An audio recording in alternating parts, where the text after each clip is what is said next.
Hello everyone, welcome back to Faewood Mead, or welcome to Faewood Mead if this happens to be your first time here. Today I am tasting the Strawberry Elderflower Muscadine Mead, and it's a year old. It's a year old now. Actually, it's slightly over that. So I'm really excited to try this. This is the oak and vanilla blended together. So if you remember, some of them I had aged on some, I don't know, vanilla bean, and then others I aged on just oak chips. I wanted to see, you know, kind of what the difference was. And the two blended together was like the best. That was the best. Best of both worlds there.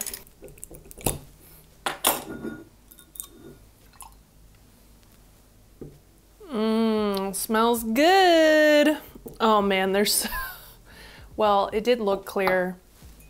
There's a bunch of muck at the bottom. I did not completely clear this mead before I'd bottled it. All right, so if you remember, I accidentally, oh my God, that scared me.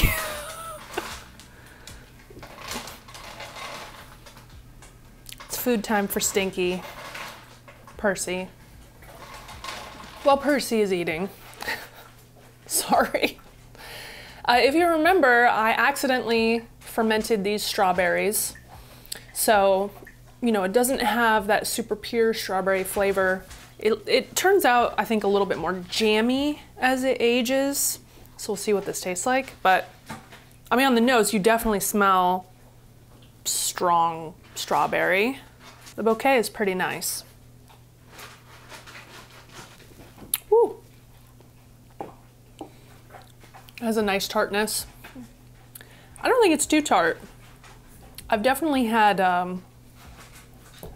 brighter meads before, though if I were to make this again, I would definitely play with that a bit and probably lower the tartness level a little. And that is certainly from both the grapes and the strawberries. It's interesting, sort of an odd flavor at the end. The funkiness of the muscadine grapes has definitely dropped significantly. It's interesting, there isn't really like a lingering aftertaste. This is pretty light, even though there's vanilla and oak. And you can get a little bit of that. It's weird. I mean, it's good, but I don't know what it is at the end. There's something odd that's come out at the end now that I don't think I noticed before. I'm trying to figure this out. What happened?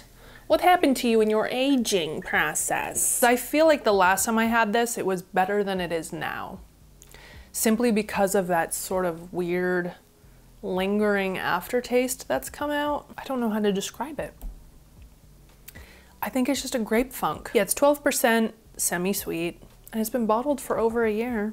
If any of you have fermented on muscadine grapes, I know that they're, I think it's just southeast, sort of southeastern grape.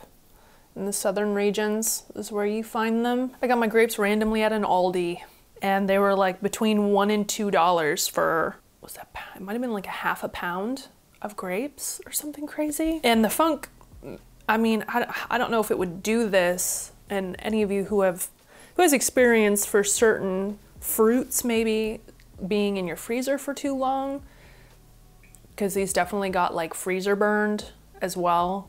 I had shoved them in there, and then I think it was like, God, how long were they frozen for before I used them? Like 6 months maybe? And they were just like in their plastic containers, and then I put like a plastic bag around that, but they did have freezer burn on them. So I don't know. I mean, that could be a thing too. I don't have enough experience in these grapes to really know the answers. But some of you may know, so please leave in the comments if you have had more experience with this grape variety. You just gotta experiment and figure out what works. Success, I would say still. All right, well, thank you so much for watching, everyone. I do have a website. There's a lot of things I need to do. I need to update my Patreon, because I have one of those. I also have YouTube memberships. I got memberships, and yeah, that's about it. No stuff yet. I don't have any like merchy things yet. something I need to work on if any of you care or are interested. All right, thank you for watching. Love you guys. Bye. Bye.